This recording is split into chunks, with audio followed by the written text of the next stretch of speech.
In the 1999 film The Matrix, the main character Neo is faced with a tough decision. He could either take the blue pill, which would take him back to the Matrix and he'd forget everything that happened and live a nice, cozy life, or he could take the red pill, where he'd be thrust into the true reality of the dark world that he lives. But when he takes that red pill, he has two decisions after that. Is he going to live an apathetic or selfish lifestyle, or is he going to sacrifice and do what's right and good for the rest of the people? Well, in today's episode of Kingdom Commerce, we have our guest on today, Aaron Perry. We're going to talk about what pill we should take as Christian entrepreneurs, how we can build and create and inspire others, what are the motivations behind Christian entrepreneurship, and the lessons that Aaron Perry has learned as a 21-year-old entrepreneur with his business, Ultralight Running, and the 100-mile race that he has planned. So without further ado, let's jump right in.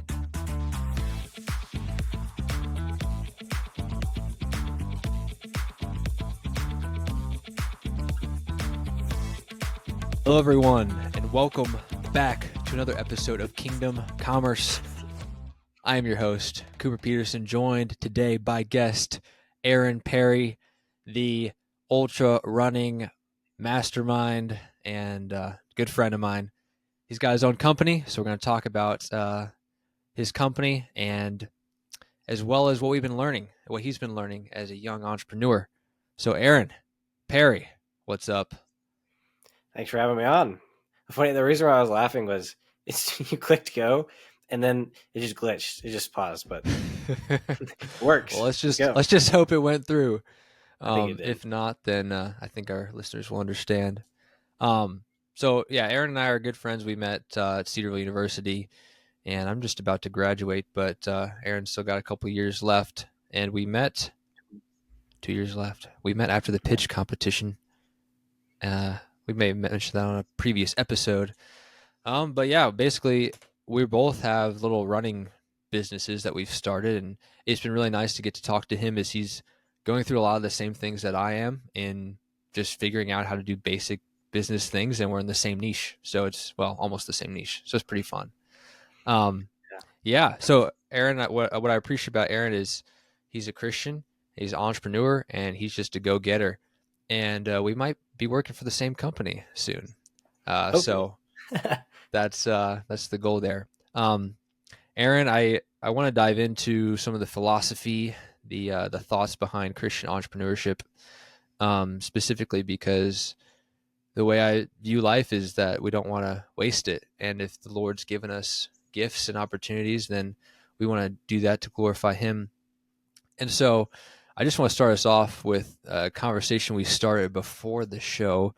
We were talking a little bit about the Matrix, and there's a lot of people throwing around, red pill, blue pill. There's even the black pill and the white pill. Yeah. You always things up at this point. The woman in the red dress. There's all these different analogies that have been taken from that first movie, which I watched recently, but that's besides the point. So okay, I just wanted to get your thoughts on this because it's something I was actually thinking about today. Right, you get Neo, and he's got the choice to choose between the red pill and the blue pill. The blue pill takes him back to the Matrix where everything's nice and cozy, and he doesn't have to think about real life. Essentially, he basically goes back to sleep in the dream world. Whereas the red pill, he faces truth and reality, but yet it's really hard. It's like really tough. And essentially, I was reading just some things online, and I don't know how, there's probably different ways you can describe these two other pills, but they're called the white pill and the black pill. And so once you take the red pill, so you say, okay, like, I'm not going to just accept that, everything's fine and dandy, that there are some real problems in the world. Like as Christians, we'd say, like, we acknowledge like that there's sin and that we need to fight it, and that there's injustices and things like that. But then once you have that realization that, okay, things are not amazing in our world, and there's a lot of things that need to be fixed, there's like two things paths that many people go down. So you got the black pill, right? The black pill is basically, if you take the black pill, you're like basically cursing everyone, you're cursing the world. you're either becoming apathetic, or you're just becoming like super selfish and you just think, oh, nothing can actually be fixed. But then there's something called the white pill, and the white pill is um, basically the white is like the pill of optimism, that you realize that there's things that are broken, but yet they can be fixed.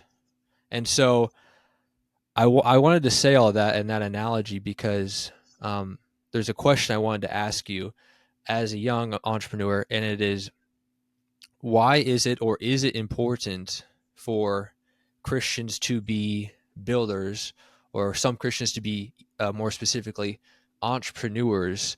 And how does faith, your faith in Christ and your faith that He has given us good things to steward and good things to do, how does that influence how you take business and use it for good and for His glory?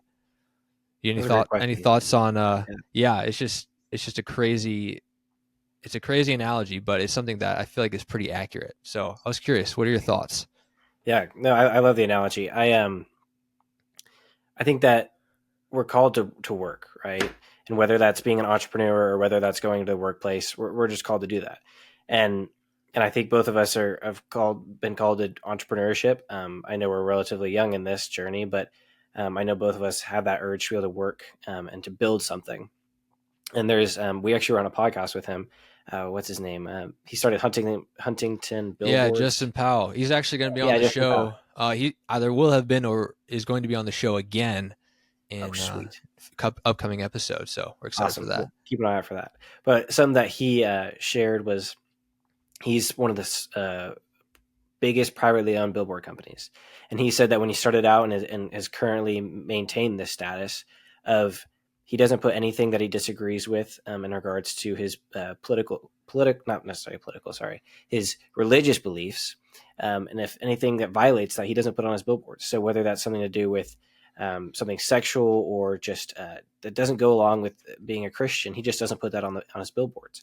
And he said he's missed out on probably tens of millions of dollars of not doing that. And so he's built this thing, but he's also had integrity behind that in building this company. And so I think that as a Christian, we're called to, I mean, some, like I said, called to build and called to work in the workplace. But either way, we're called to be ethical in the things that we do, whether that's building or working. And so I think that's really how I kind of see things being applied here is as an entrepreneur, I hope to build a company that, and I know you're the same way, that has this standard behind it, whether that's specifically in our mission statement or whether it's not, and it's just how we conduct ourselves. Either way, the Christian beliefs really have a key role in running a business for sure.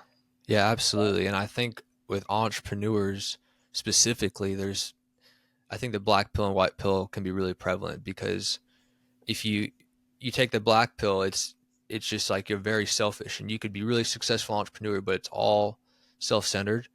And then there's the white pill where it's like, okay, like there's something like that I can build, right? There's something that, as Justin Powell has shown, like you can build really good and beautiful things with your business, and you can provide messages that are God glorifying with it.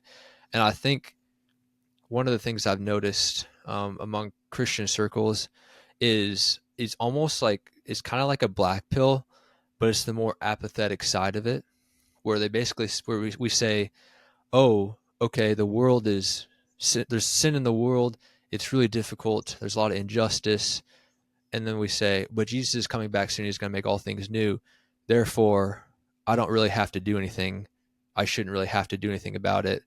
And I think there's sort of like, it's like an excuse at some point to not build things to last.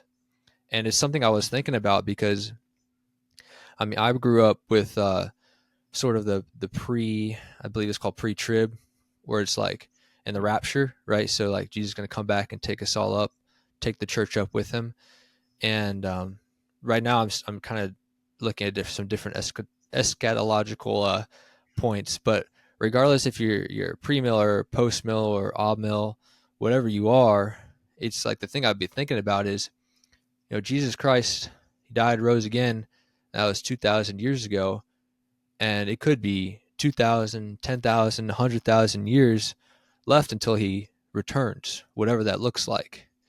And so I think it's a mistake and kind of an excuse that we make where we say, Jesus is going to come back, but so that means I don't have to really do anything. But when I think about like your church or like your family, it's like, I think we should still have the mindset that we're going to try to build something to last, and then the rest of it's in the Lord's hands, as opposed to saying, let's just not worry about it because he's going to come back and fix it eventually.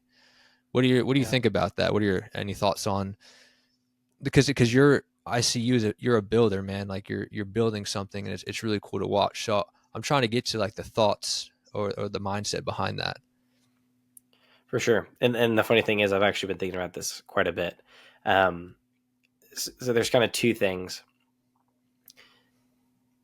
I find myself, I'm been raised in a Christian family, and my parents go to this Revelations Bible study, and I always give them a hard time. I call them the doomsday preppers, just because. I mean, I know it's not. I just give them crap, and but I honestly do think about that, and I'm like, people are, you can see on Instagram, you can see guys from church, older guys who I respect, being like, man, all these things are being checked off the box for Jesus to come, right? Things along Right. those lines. And then I get to thinking, I'm like, well, crap.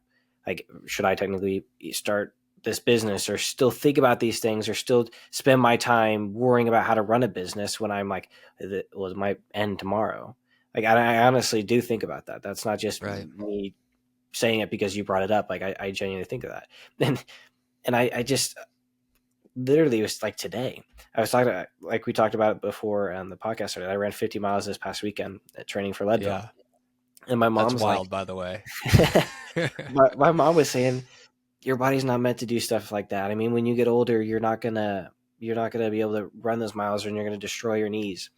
And and I said, well, according to you, hopefully Jesus has come by then. And so it's just like, I'm giving her crap for it. I know I'm being a fun son, but still, it's just like, I mean, if he's coming, we might as well make use of the time that we have here on this earth, right? Because, and this is going to be like a hot take, and I don't know. I'm just going to say it. Give Hopefully, it to people me, don't take it man. out of Give it to context. me. Hopefully, people don't take it out of context. We're I clipping know, this.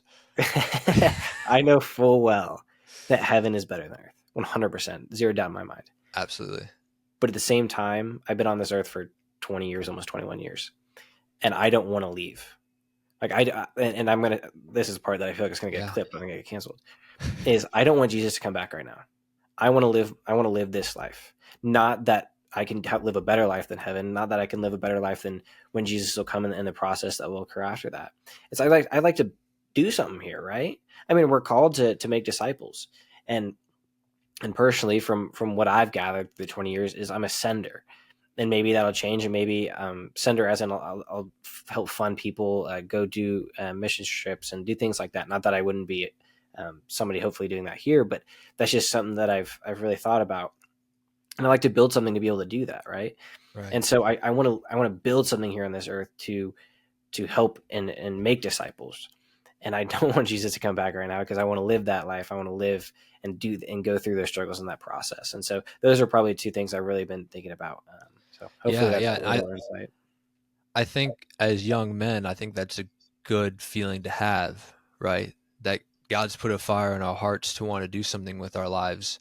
And I think that's something that we need to revive in other people. And I Mm-hmm. think that's something that we can do with the people we're around, or maybe with this podcast, is to encourage people to go after it, right? And go and use the gifts God's given you, steward it well. And, Jesus may come back soon, but he may not come back for another 10,000 years. So that's where you might as well follow his commands and be ambitious and do things for the Lord, because if you submit yourself to him, he can use you in ways that you never thought possible. And that's what we see all throughout scripture, is the Lord using people in many miraculous ways. Um, so that's really cool, Aaron. I think we're pretty much on the same page there. And it's something I'm probably going to talk with Justin Powell about as Yeah. well. It's something that's been on my mind. So, but I want to get into more of your story. I know our listeners, if they've been watching for a while, they've heard a little bit about you, but you started a company, ultralight running, And I want to hear a little bit about your take on why you started this company in particular, what your goals are, your passion is, what is really driving you. And we'll link obviously all your descriptions in the links below, so the audience can take a look at what you're doing. But yeah, give us a little bit of a update and summary of what you've been up to. I appreciate it. Yeah, so I started this company, Ultralight Running. It's an ultra marathon company. So that's ultra marathon is any distance longer than marathon, 26.2 miles. And I started this around a year ago. I started it last summer, and I started it because I wanted to start a business that wasn't a side hustle. So I had done side hustles in high school to not have a high school job, whether that was flipping stuff, drop shipping, things along those lines. And I wanted to build something that actually had a lot of value behind it. And my passion then and now is ultra running. And so I wanted to, I was like, Hence the 50-mile race yeah, that you did run. overnight. Yeah. Zero medal. That was just around my neighborhood. That was I had to train for something. So, but So Aaron Perry's passionate about grueling 12-hour runs, and yeah, so he decided to start a company. no, I hated it so much, but worth it. Um, so I started that company for ultra marathoners because that was my passion. People really get caught up in what am I going to do? What's my business going to be about? And then they just get stuck there. Right. And a lot of people say that you find your passion. I think that's true. And you find your passion through doing a lot of things. And my parents can attest to this. I've done a lot of things in life, as in I've tried things and I've stopped those things. And I wanted to do violin when I was a kid. And I never actually did it. But it's just, as kids, you go through those cycles. Right. I And could see so it. I could see it. I've stuck with endurance sports just in general. My bike's right behind me for Ironmans. And so I really wanted to do something associated with my passion, and that's kind of why I started ultralight running. So yeah, there's a little bit of background. And so, what is the what's the product, and why did you choose that product? So originally, it was a headlamp for ultra runners because you usually go through the night. And I, through a lot of market research, it was needed, but I didn't have the funding for it. And so through the patent, which was like $25,000, and then through the manufacturing process, which was like another $25,000, I just couldn't afford that. And so I pivoted and came out with the endurance hat. And so I'm already onto the 2.0 version of that, which is going to be launched here soon, coming out with a black and like an off-white color. Then I just got another sample in for my half tight. So I'm doing half Oh, tights that's cool. for men, and then working on um, I don't know if I can say it. I won't say it, but I'll tell you after All right. Cooper. But I'm working on something right now for specifically those hotter climates. So that's kind Sweet. of the current process of building out the business. Dude, that's awesome. Which I really like his hat. I just did a little trail race with it, so I'm excited about that. But wait, how old are you? Are you 20, 21? 20, turning 21 August 4th. Oh, Yeah, nice. 2 weeks Well, before my race. dude, that's awesome. So I mean, to encourage our guys watching here, like you said that you started doing all sorts of things, and you said you stopped them. I'm assuming it's because you learned some lessons and you had to pivot around. And so what I'm seeing from your story is that you just got up and you did something and you just learned from it. And I think that's really cool. And what you said, you got to finding a passion, or if people don't have an idea, just go with what they like to do and find a way to really innovate in that area. And I think for me, it was the same way. Doing a running type of business is that you really know a lot, and you can really find the pain points of something that you do on a regular basis. And so that's an encouragement. And then also on the other side of the coin is you don't necessarily have to be passionate about something, but you can be passionate also about the process. So I feel like you got two types of entrepreneurs. It could be broken down into those that just are numbers people, right? They just like do whatever makes the most money because they're passionate about the process and all the statistics. And I think that's, everyone should have a little bit of that in them. And there's the other people who are like the passion entrepreneurs who are like, I'm solving this problem in particular, no matter what it takes. And I think those are, there's a little bit of that in both of us.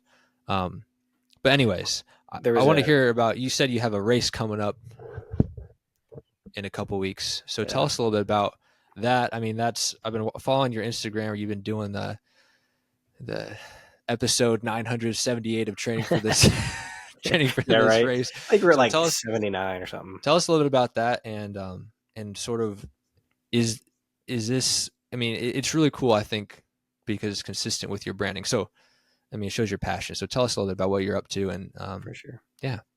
And one other quick thing on that previous topic, I heard somebody say we should set a goal to make $1 million, not because you have $1 million, but the man you become or the person you become while building that business to actually generate that $1 million.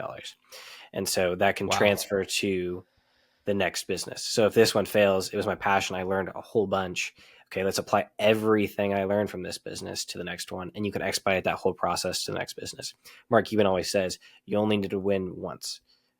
You just got to win once. And so I just think that's something that's really motivated me and kind of put things in perspective.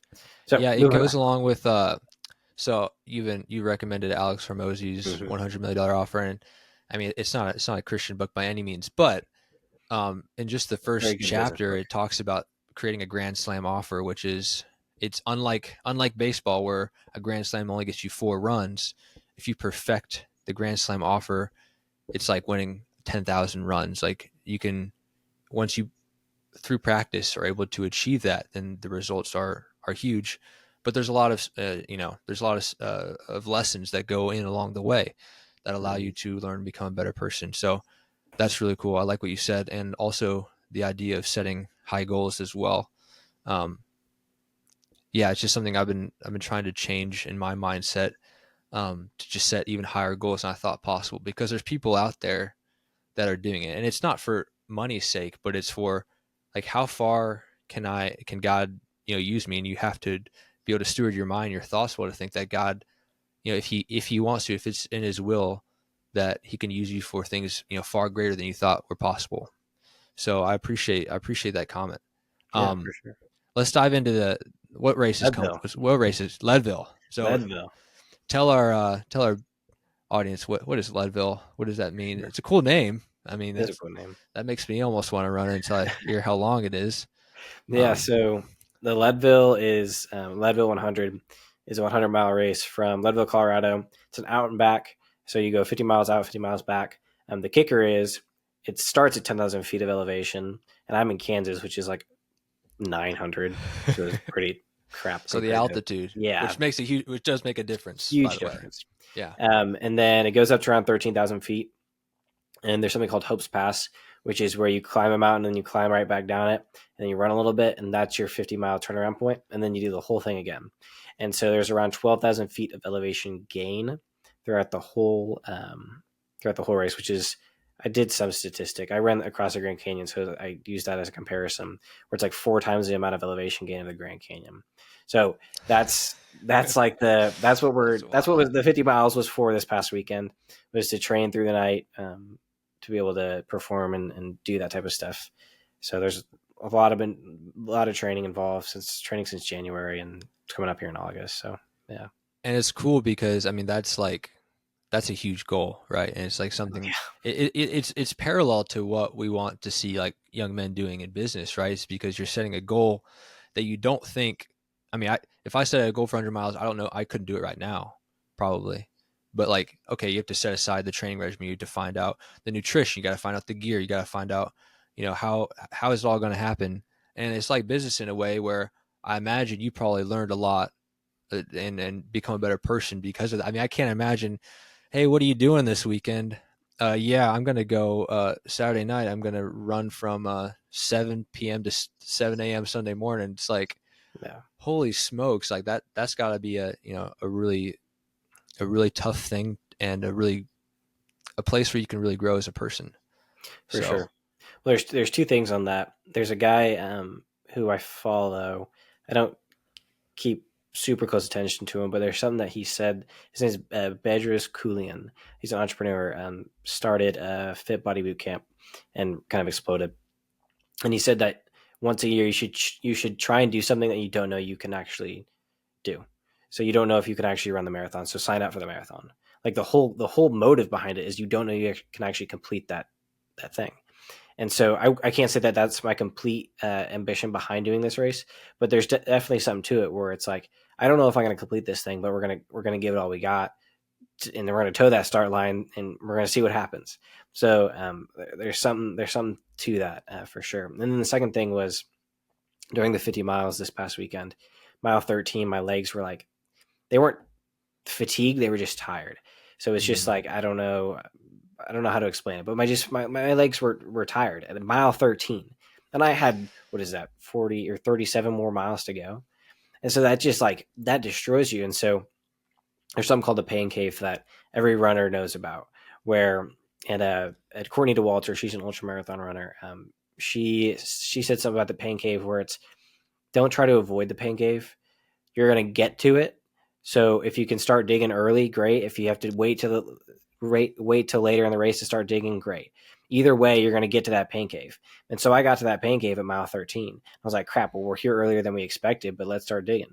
And so just that mentality of like, we're going to hit the wall, but why be scared of that wall when you know you can make it past it? So I was tied at mile 13, and we made it 37 more miles after that. So there's definitely that mentality shift that I've learned through doing stuff like this. Yeah, and even with my experience in cross country and track, like I did the 5K for a few years in track, and there's a point where it happens every race. Like you're running pretty consistent laps. I mean, that's the goal. And you get to like, I don't know, lap 7 or lap 6, and you're like, I got 5.5 laps left to go. And you're already like, oh my word, like I don't think I can do it. And then you always can. You always like, it's happened so many times where I'm like, oh boy, here we go. And then it's possible. Like you gotta push through. And it's one of those things where you kind of learn to accept, like every time you toe the line, like you're going to experience some pain, but the reward is there, the reward is there, and it's worth it. And you become a stronger, more resilient person from that. And I think, with business, it's like, I mean, I'm just starting as an entrepreneur, but from what I've heard is like, there are going to be seasons where it's almost like that, where it's like, okay, like I know that I'm going to be entering the quote unquote pain cave. Like it's going to mean I'm going to work a little bit extra. It's going to be a little extra stress. But in the end, I mean, from what I hear, a lot of it is worth it, as long as you're, taking care of your family and whatnot. But yeah, I think there's a lot of parallels. And I honestly think throughout my experience as a runner, that it's really prepared me to endure, right? Like we're endurance athletes, like you endured 12 and a half hours of just running straight into the middle of the night. Like that's insane. If you can do that, I don't know what you can't do in terms of mental endurance when it comes to business. So, anyways, I love running and I love entrepreneurship, and I think there's some great parallels between there. I want to, before we wrap up, I want to get to kind of what's the future for Ultralight, and like kind of next steps, and like what's going on with the future. For sure. And then one thing I want to say from Alex Hormozy, he said that if you wanted to create the most ideal person, what would you put them through? You wouldn't put them through easy times. You wouldn't give them a trust fund. You wouldn't give them all these things to line them up for quote unquote success. You'd put them through that hard time sleeping on the floor of their gym, trying to start a gym business like he did, being broke at periods of time, and things like that. You put them through hard things to create that person. You wouldn't put them through the easy things. So I just thought I'd add that there. Yeah, and to go off of that, you don't just like make yourself suffer for no reason. Like it's like, Intentional okay, like suffering. if you're suffering because you didn't like do your homework and like didn't look up how to do something, like that's just silly. But like sometimes even the most prepared people, there's gonna be times where it's difficult. Like no matter how much you prepare for the level 100, it's gonna hurt. Yep. Like even There's power in intentional pain. yeah. So it's not an excuse to be a masochist or whatever they call that. I think that's it. Yeah, that's a big word. I can. Dang. Too big for me. So yeah, that's the joke that people say runners are masochists, and I was like, no, not exactly. Anyways, as we wrap up, what's next, man? For sure. It's this next product. It's the half tights and the next product here, and I those are three ones I want to nail. So there's, as an entrepreneur, it's hard to try and figure out, okay, should I expand the product lineup or should I really hone in on these X amount of products? And I think I'm at the point where I should probably have 4 to 5 items and then really just try and hone in on selling those products.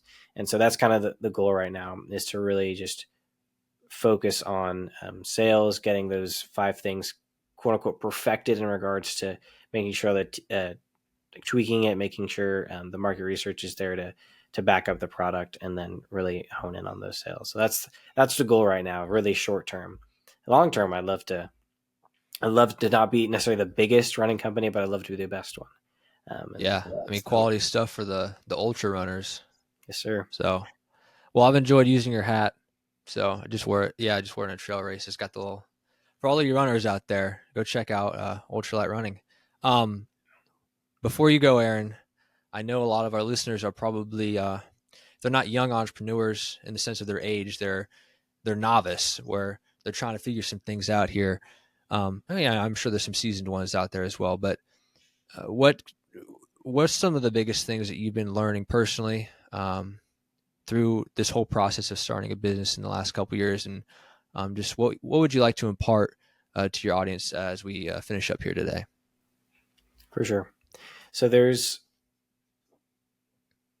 always going to be ideas popping into your head while you're building your business. There are going to be other business ideas. There are going to be other business ventures that kind of sneak in.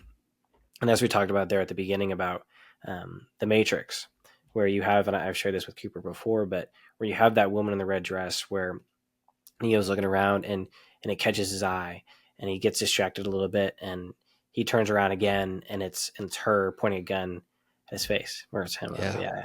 Yeah. And so that is the analogy for, in my mind, these other businesses are trying to pull you away from staying focused and staying on that trek. So whenever there's another idea, don't necessarily shut it down, but realize that just because your main business venture is getting difficult doesn't mean you jump ship, and doesn't mean you're gonna be more successful in this venture. Because every time you're gonna run into those walls, it doesn't mean you should give up. It means you should figure out a way around it. And so that's kind of my piece of advice is, you're going to have all these ideas, but don't always pursue every single one. Analyze it, and then make sure that it's not just a distraction. So that's probably be an endurance athlete in business, essentially. Yes, sir. Figure it out. Keep pushing through. Thanks, Aaron Perry, dude. It's been a pleasure. You're always a fun friend to talk to. And yeah, well, we ought to do this again sometime. For our audience today, I just want to say thank you all for listening. And don't take the black pill. There's hope. The Lord can use you, be a builder, even though the world sometimes can be a dark place, but there's hope, and there's people alongside you that want to encourage you to keep pushing forward, to have endurance, and to do what God has called you to do, which is to ultimately glorify Him. And that's, we're all sinners, but that's what we're aiming for. So go build, create, and we'll see you next time. All right. Peace. Yeah.